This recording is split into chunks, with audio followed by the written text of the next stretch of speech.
Kao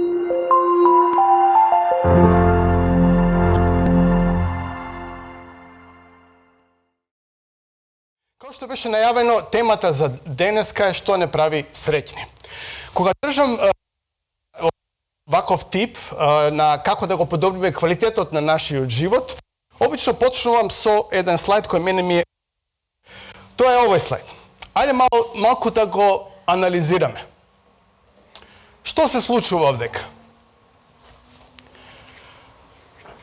Гледаме дека имаме двајца кои се трудат многу напорно. Може тоа да го согледаме, така?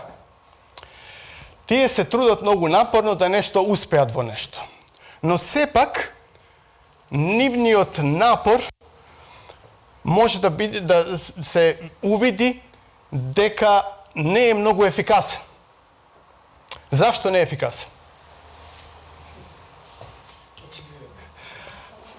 Затоа што не користат некои средства кои би им го олесниле напорот или би го олесниле патот до целта до која тие сакаат да остварат. И многу интересно ми е овдека не само што илустрира таа динамика дека постојат алатки кои ние не ги користиме, па поради тоа не напредуваме можеби како што ние сакаме, но овдека во овој слајд има и дадена додатна нота зошто е така. Значи постои човек кој нуди решенија, но овие луѓе не, фала. Овдека е дадено многу сме зафатени. Може да биде многу други, знаеме ние како. Кој си ти? Ја вака терам, неш како и така да. Значи има многу начини кои ние можеби не заслужуваме во нашиот живот и да се прашаме дали она што го правиме е навистина плодотворно во однос на она што ние сакаме да го добиеме. А овдека, значи, ова препрека која што е овдека поставена, многу сме зафатени, мислам дека ретко кој од нас е имун на овој проблем.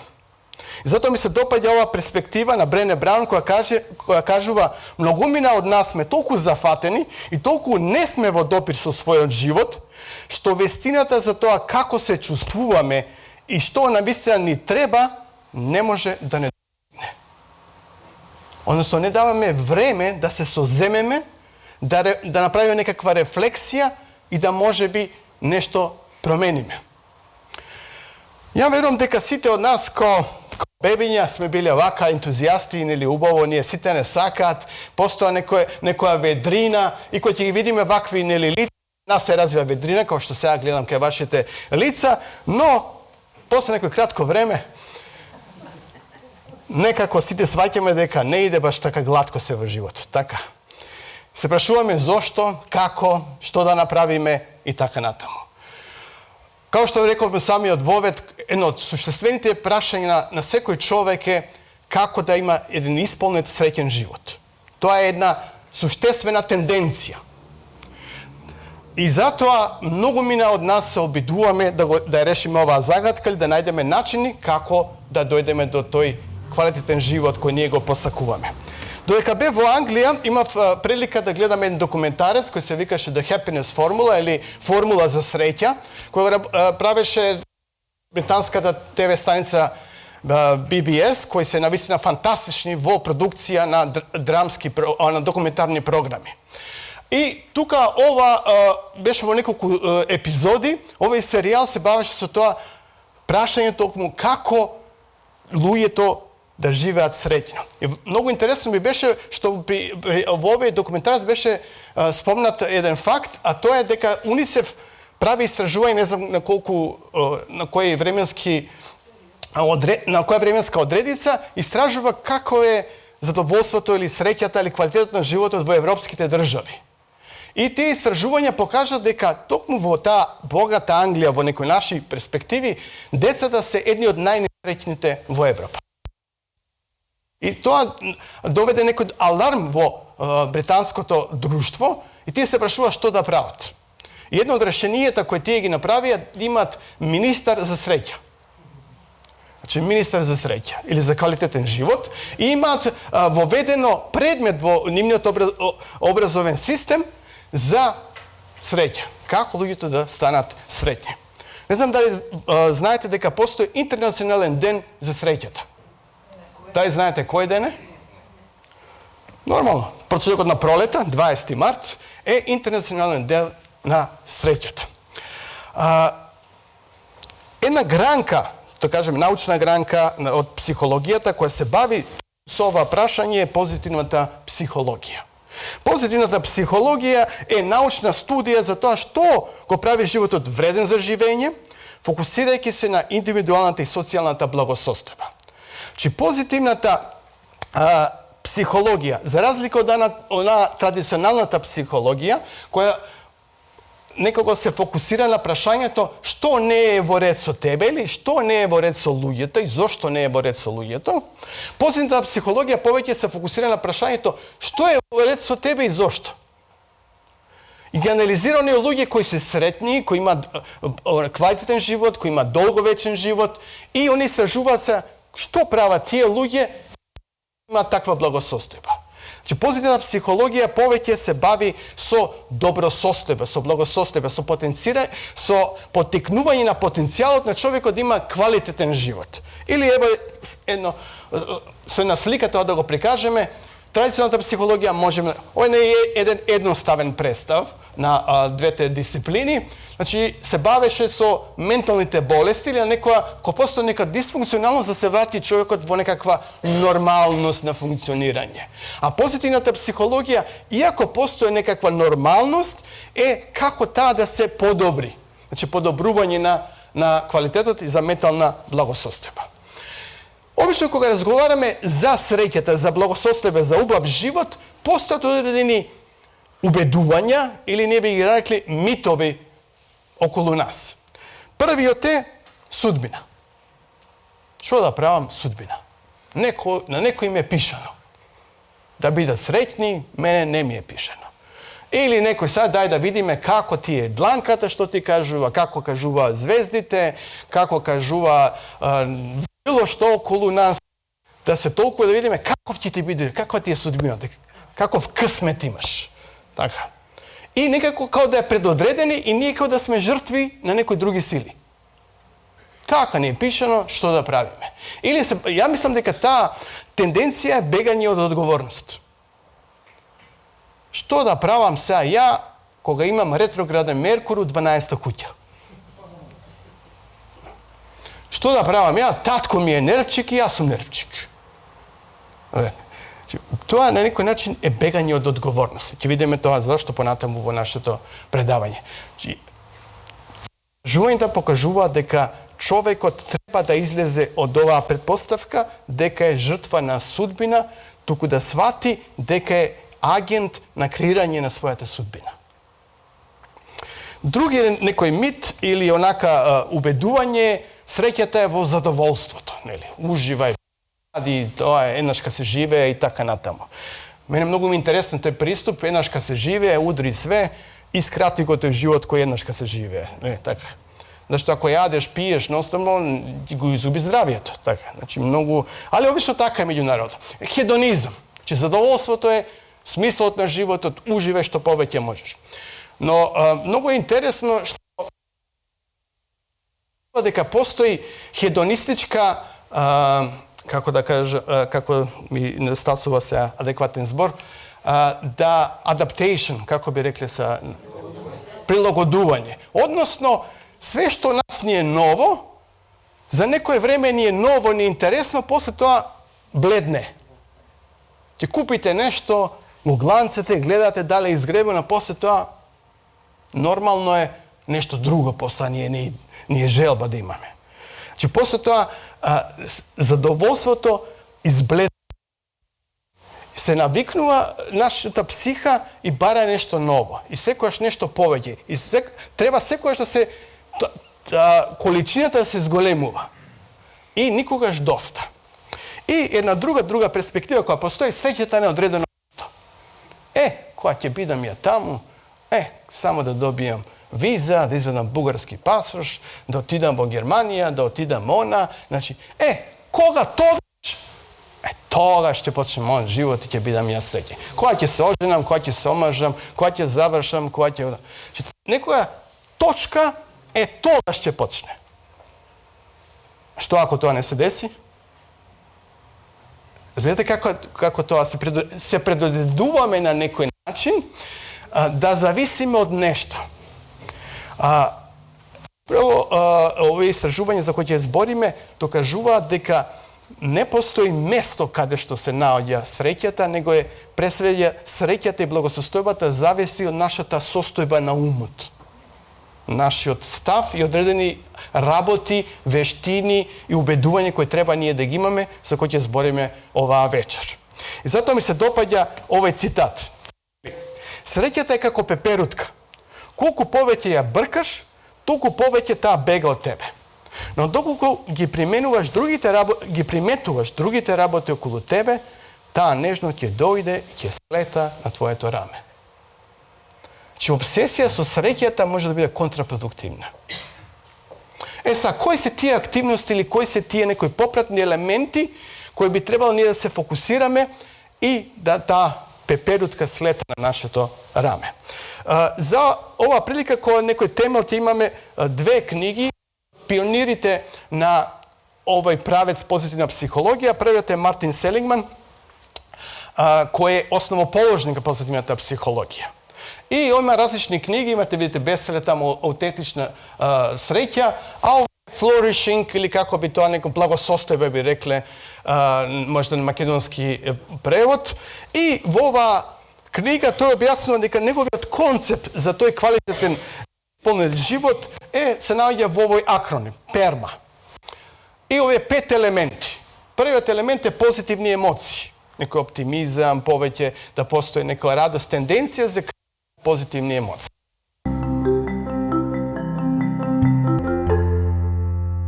Книга на која подлабоко ние сад ќе се е од соработник на Мартин Селигман, а тоа е Сонја Љубовски.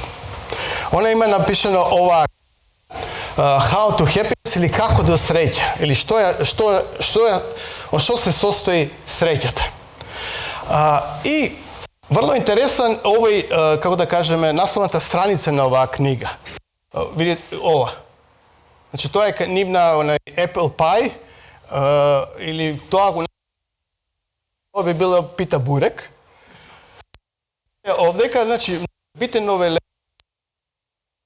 што недостасува. И за оние кои се бават со математика ќе видат дека тоа е една проблема. Односно, оваа слика илустрира еден факт кој овие истражувања сака да укажат. А тоа е дека квалитетот на живот на една особа зависи 50% од нивните гени, односно наследство. 50% од наследство што имаме. Значи, некои предиспозиции кои ни се генетски дадено, има исто така и предиспозиција за среќа кај некои луѓе. Но тоа е 50%. 10% зависи од околностите. Значи 10% зависи од околностите, ние мислиме дека многу повеќе зависи. Кажувам што кажуваат овие истражувачи. И 30% затоа дека видите недостасува тоа е нашиот избор. 30% зависи од нашите избори каков ќе биде нивото на среќата во нашиот живот и на нашата благосостојба. 40% е во наши раце. Затоа што реков, значи нема тука судбина, 50% можда нешто е предодредено, но и тоа што ни е дадено, нашите избори одредуваат што ќе направиме со тој потенцијал. Некои луѓе може би имаат потенцијал, предиспозиција генетска и за некои болести, но со начинот на живот ќе го држат онака под контрола. А некои луѓе кои немаат таква предиспозиција со начинот и стил на живот, кој е нездрав, ќе имаат може да се разболат од одредена болест, иако немале предиспозиција генетска. Значи, поново тие 40% регулираат. Или, да направиме илустративно, јас се сакам ова илустрација, а тоа е да кажеме, животот ни дава одреден материјал. Но нашите избори, што ќе направиме, видите, како овдека овој глинер со и нашите избори, со нашите покрети на прстите, ние го обликуваме нашиот живот. Одреден даден материјал, животот, тркалото на животот ќе оди, но многу е битно ние како ќе избереме, што ќе направиме за да го обликуваме нашиот живот. И во оваа книга постојат 12 елементи или вештини или ставови, пракси кои имаат исполнет живот, ги прават и тие сугерираат за оние кои сакаат да имаат квалитетен живот да ги развиваат овие елементи или активности или вештини, може мисли така сите тие термини да се користат. Сега ние ќе се фокусираме на овие 12 елементи. Првиот елемент е на квалитетни односи. Се повеќе и повеќе истражувањата покажуваат дека човекот пред се е социјално суштество. Социјално, што значи зависи од квалитетот на односите. Квалитет. Имате една најдолго истражување кое е направено во светот, еден дел од Харвард универзитетот го има спроведено. Земале една група, одредена група на луѓе и пратени се низ целиот живот. И се гледа кој како завршиле, кој колку живееле, како е квалитетот на нивниот живот, што ги довело да биде таков нивниот живот. Онака деталното и долго истражување. Крато што е зова да најдете TED Talks, ако ги знаете, тоа е сликата. Први 10 најгледани TED Talks е управо еден од овој. Или можете да најдете оваа книга каде го има сумирано цело ова истражување. И истражувањето покажува дека најважен детерминатор за квалитет и долговечност се квалитетни односи. И тоа најбитно квалитетни брачни односи. Луѓето кои имаат квалитетни односи, тие навистина имаат квалитетен среќен живот. Една друга книга која зборува за ова, Blue Zones или плави зони, која се бави со долговечност. Каде живеат луѓе кои најдолго живеат. И тоа се овие 5 географски позиции или заедници ни светот, каде што тие живеат подолго од просечните луѓе. И во овие истражувања они покушавале да откријат што е тајната. Една од работите кој е многу битен за оваа долговечност е управо квалитетните односи. Те имаат блиски семејства, блиски односи или постојано се некако социјално активни. Не се отуѓени од себе. Покрај живот стил, исхрана и позицијата каде живеат, но пред се еден главен детерминатор за нивната долговечност се исто така квалитетни односи. Друг елемент е изразување благодарност. Изразување благодарност или дух на благодарност, или став на благодарност. Што за жал се повеќе и повеќе недостасува. Многу ми се допаѓа Честертон кој кажува дека благодарноста е мерила на секоја среќа. Че не може човек да биде среќен да не бидеш благодарен. Се многу интересно прашање. Дали ви благодарен или благодарноста те прави среќен? Многу интересно прашање. Значи што? И двострано е, но што предходи? Многу интересно тоа да се истражува, што благодарноста као став, као предиспозиција не отвара да гледаме она што го имаме и да го цениме. А не да се фокусираме на она што го немаме. А некогаш ние она што го немаме чекаме да ни се случи као на одредиште, што рековме, и до тогаш некако начин као нашиот живот да е на пауза. Додека тоа не се случи, ние сме во чекална, па чекаме среќа да каже, ајде, следен, дојди тоа. Но кој што значи патувањето е битно. Ставот, не некои хайлайтс или некои онака важни места. И ние зашто, например, благодарноста се помалку ја имаме? Поради тоа што ние сме бомбардирани секогаш со пораки од агресивниот маркетинг кој ни кажува ова ти недостасува. Се ми го ова, тогаш твојот живот ќе биде. Ова ти треба уште така. Или денеска постои се повеќе и повеќе таква една филозофија Ti zaslužuješ повеќе. Ти заслужуваш најдобро.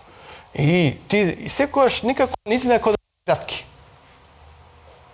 Као да некогаш се ни недостасува нешто. А не да застанеме и да уживаме во она што го имаме. Бонхоф фантастична перспектива кога вели: само со дух на благодарност живува богат. Значи не е богат оној кој има многу, туку оној кој е задоволен со она што има. Имате многу луѓе кои се богати, али не се задоволни. А имате многу луѓе кои не се богати, а се задоволни. Што е разликата? Став. Како ја ќе се однесувам во моите околности и во она што го имам. За жал, некојаш и нашата култура, како што ова карикатура го покажува, нели, некако повеќе спремни за поплаки. Ја обично викам дека национален спорт во Македонија е кукање. Значи, разумете, ако се фокусирате на она што не чини, не можеме да бидеме благодарни. За жал, немаме некоја култура на благодарност. Така може да кажам и во моето семејство.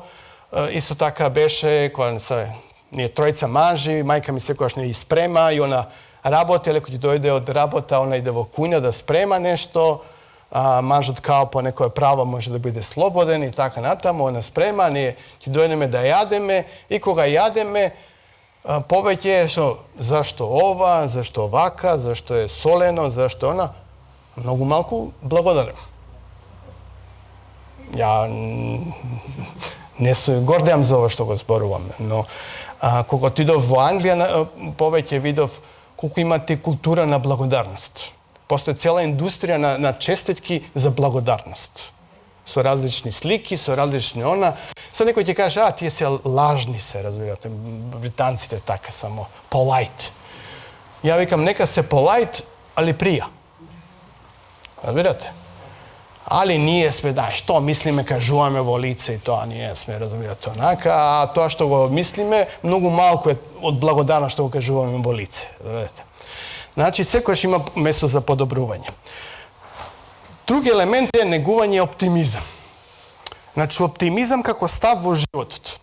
Ако збориме за оптимизам, некои кажат се, добро, оптимистите некако живеат во облаци, значи не збориме за еден ваков оптимизам, значи нереален, него збориме оптимизам како еден став или предиспозиција во животот, во кој ја мислам дека, чекај, ја имам шанса во овој живот.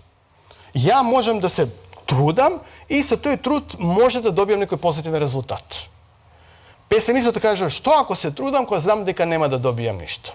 И не се труди и нема ништо.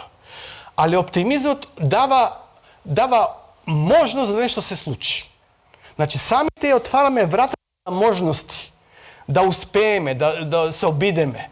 Зато оптимизмот е, значи, како она слика, што ќе се фокусира? Полуполна или полупразна? Кој видите, полу е празна, и тоа види зашто сум ја така, ова, она, а некој па полно е полна, сепак има некаква вода, дај максимум тоа да направам. Значи, оптимизмот пред се не отвара за можности. Може да кажеме дека постојат две перспективи во животот. Нормално ова е многу покомплексно, али може кој илустрација ми се допаѓа. Имаме перспектива на пчела, која иде во околината, види цвеќиња, види сладост, ово, она. Околина мува, гледа на што? Нема да идеме во детали, мислам дека сите знаеме, и значи, гледаме колку е важен фокусот. На што се фокусирам? И тоа ќе зависи мојата благодарност и тоа ќе зависи каква позиција ќе имам живот. Значи, за да имаме еден квалитетен живот, потребна е доза на оптимизам, која вели, јас ќе се потрудам, може или моето вложување може да даде резултати. И кој што видовме, ако се сеќавате претходно, за оние луѓе кои имаат некакви постигнувања во животот, тие се среќни и задоволни. А секој кој постигнал нешто бил оптимиста. Разбирате? Значи не може, ако не бил оптимиста, нема да воопшто се обиде нешто да направи. Следен елемент, избегнување на претерано размислување и споредба. Два елемента или се поврзани. Избегнување на претерано размислување некогаш ние животот е онака што е комплексен, го правиме уште покомплексен. Обично кога идеме, што би било кога би било, а што ако и така натаму, или некоја си взимаме себе си многу преозбилно и така натаму и правиме некогаш, кој што викаме ние народно, од комарец слон.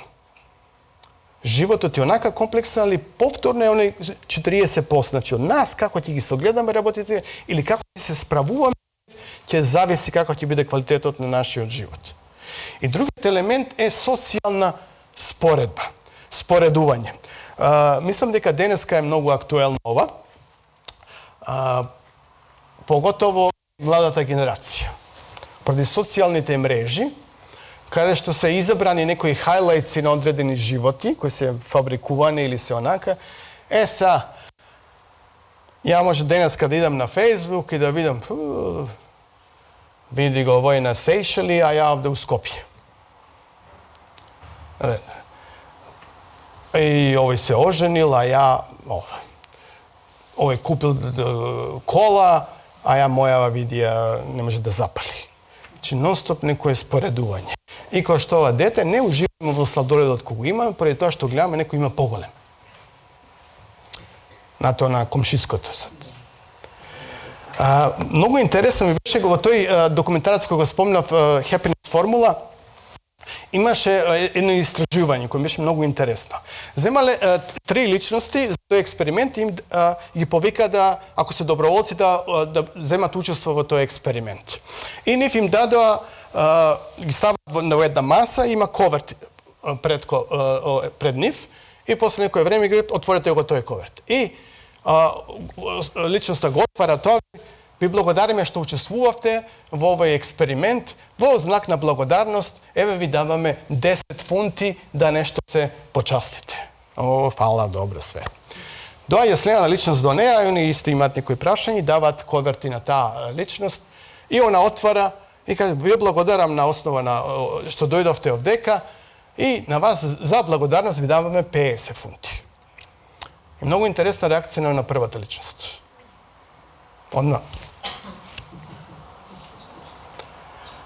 Сега, таа дојде, без да очекува ништо, доби нешто, а поради тоа што друга личност доби повеќе, таа е несреќна. И те се фокусираат токму на тој феномен, на социјална споредба. Значи, са некој другиот, а са ја имам помалку, иако добив повеќе него што се надевав.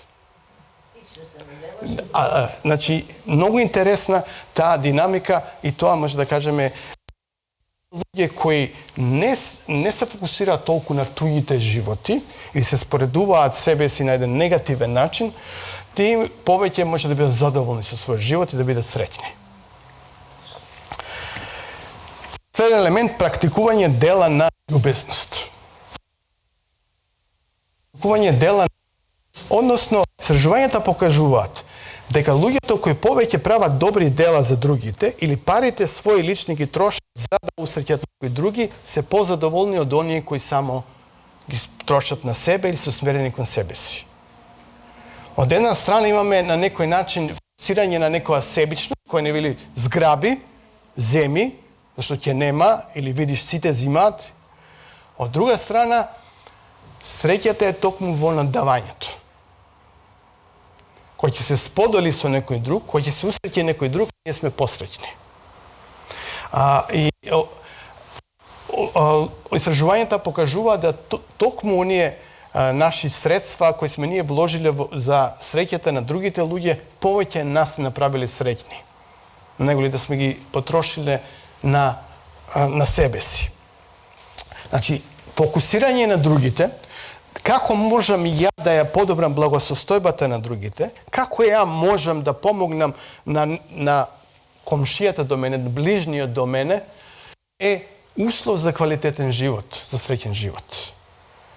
За жал, се повеќе мислам дека има фокус на себе си, на се помал некоја група на луѓе и затоа можеби се повеќе истражувањата покажуваат дека луѓето, иако квалитетот на животот од една страна се подобрува, но во оние технички домени, во квалитетот на животот и задоволството опаѓа. Токму поради таа може елемент да биде тоа фокусираност на себе си или тој капиталистички индивидуализам, кој за жал галопира по нашите простори. Ја обично кажувам, за жал, од Западот не доаѓаат само лошите работи. Не доаѓа стандардот, него доаѓаат лошите нус производи, да сме презафатени, да сме отуѓени, да има некои вредности кои можеби не се за наша благосостојба, а некако оној стандард за кој ние велиме дека тој Запад е добар, не доаѓа. Веќе тоа зависи од некои предуслови, али преку културата доаѓаат овие вредности. И тој екстремен индивидуализам, жал, е оној што не ускратува нашата среќа. Друг елемент е способност простување, односно практицирање на. Сите ние знаеме дека животот е комплициран, дека ќе не повредуваат, или дека сега може би се чувствуваме повредени. И многу ќе зависи квалитетот на нашиот живот од тоа како ние се однесуваме со тие повреди. Значи, не е толку клучно што ни се случило, туку како одговараме на она што ни се случило. И токму простувањето ја дава оваа динамика. Што ќе правам јас со тоа што некој мене ми направил? Обично кој ќе бидеме жртва на некаква неправда, кај нас се јавува нормална емоција гнев. Се јавува горчина. И поради тоа ние не сакаме да простиме на таа личност, често пати сакаме можеби одмазда, се јавува и омраза и така натаму. Прво е многу интересно, имам цело предавање за простување, па затоа се сум искушение до колку да зборувам за овој елемент. Многу интересен феномен ми е исто во Холивуд, кога ќе видите филмови, колку се на темата одмазда. И многу интересно е што правиме ние кога гледаме филмот. Навиваме. Зашто? Правдата да биде задоволена. Видете? Затоа што да се прости изгледа дека не е праведно. Не е праведно, но е добро. Тоа е една работа што може би најважно од вечера може да запамтите. Не е праведно, но е добро. Бидејќи непростувањето некому е ставање заробен во таа ќелија на горчината, на тој гнев. И обслужуваме казна за туѓ престап. Стануваме затвореници. Луис Смит има една фантастична книга за простување и тој таму вели да се прости значи да ослободиш затвореник. И при тоа да свати затвореник си бил ти. Многу интересно дека ние обично мислиме дека простувањето е процес во однос на таа личност. Него простувањето всушност е процес во однос на настанот кој се случил. И мојот однос кој тој настан, мојот емоционален однос кој тој настан. И простувањето зависи од мене, не зависи од таа друга личност. Пред се, може да биде инволвирана и така натаму, но пред се зависи од мене како јас ќе ја разделам таа неправда, таа рана како ќе.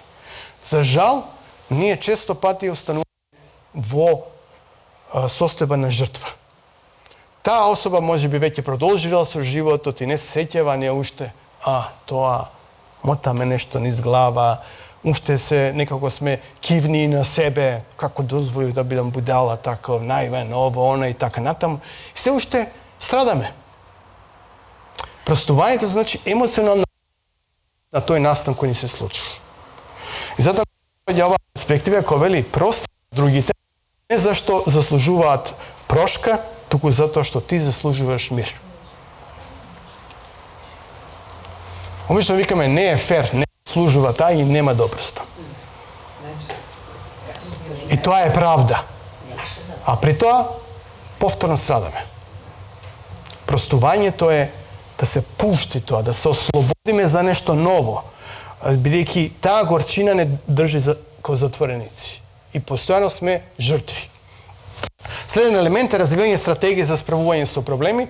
Животот е полн со проблеми и многу е битно како ќе се однесеме кон нив, како ќе се поставиме, каков став ќе имаме кон тие проблеми кои нас се случуваат. Многу ми се допаѓа една од, веројатно сте чуле и претходно, најпозната молитва која постои во светот, покрај Оче наш, нели, кој верувам да сме чуле и ни е позната, е токму ова, која вели: Боже, дај ми сила да го прифатам она што не можам да го променам. Храброст да го променам она што можам и мудрост да разликувам едно од друго. Ова е фантастична животна философија. Боже, дај ми сила да го прифатам она што не можам да го променам. А многу интересно, ние се грижиме за работите кои не можеме да ги промениме. Затоа што не можеме да ги промениме. Збирате се логиката. По тоа што немаме контрола на нив, ние се грижиме. А кога немаме контрола, само ни останува да ги прифатиме. Али ние некако сме во тој вртлок некако заглавени. И затоа многу е битно тоа, али видите, храброст да променам она, што рековме, оптимизам, став, проактивност потребна е. И мудрост да ги разликувам, зашто ако ги промениме категориите, ние ќе вложуваме во нешто, ќе се надеваме нешто што не е во наша контрола, или нешто што не може да го променам, и тогаш уште повеќе тоа ќе биде извор на фрустрации. Следен елемент е посветување на вашите цели.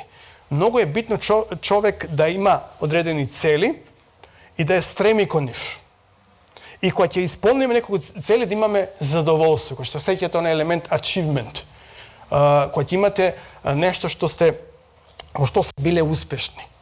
Тоа дава, некој значи ви дава само доверба, вредност и така натаму, и имате една повратна информација дека може да успеете во животот. И затоа многу битно човекот да има цели, не да биде онака како некој што видиме, ќе видиме времето што ќе донесе. Времето не донесува ништо, него ние што внесуваме во времето е битно. Времето си тече, овој сатов дека, ако свртиме, он ќе тече. Него што ќе правам ја во него, зависи тоа кој ќе. А целите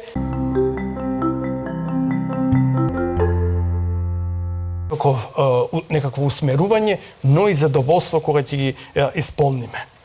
Уживање во секојдневните животни радости, односно во малите обичните работи. А тоа е да знаеш како да уживаш во мали работи. И кога јадеш, да јадеш што е убаво и така натаму. Иако тоа не е можеби некој кавиер и не знам што, тоа е да е нешто што е многу обично. Али оној кој знае тој да ужива секојаш на гозба. А оној кој треба нешто да биде специјално, додека не биде нешто специјално, се предодредува себе си да не ужива. Али секојдневните работи многу битни. Брене Браун вели: сите сме толку зафатени со необичното, што забораваме да застанеме и да бидеме благодарни за обичното. Значи, чекаме тие големи работи да не се случат. Големите работи. До тогаш ние сме на пауза. Али тие малите, ако ги вреднуваме дека сето тоа е дар, викам, обично велам, секој ден е подарок. Знаете колку несреќи може да се случат. Јас сега од Белград патував, па тоа може не знам колку пати да се случат, не знам какви, ја да не стигнев тука и да не бидам оваков цел. Секој ден е подарок. Ако сме живи и здрави, премија. Али, кој што рекоме, апетитите наши се тај, нешто ова недостасува и така натаму. Али оној кој научува да ги ужива во тоа, тоа е секогаш на гозба. Правете активности што навистина ве исполнуваат, е многу битен елемент. Да човекот најде оние таленти кои ги има јаки страни и да ги користи. И тогаш човекот чувствува задоволство. Некогаш наша фрустрација не е толку во големината на работата, туку на видот на работа која работиме. Ако нешто не е во нашите таленти, тоа нас не фрустрира.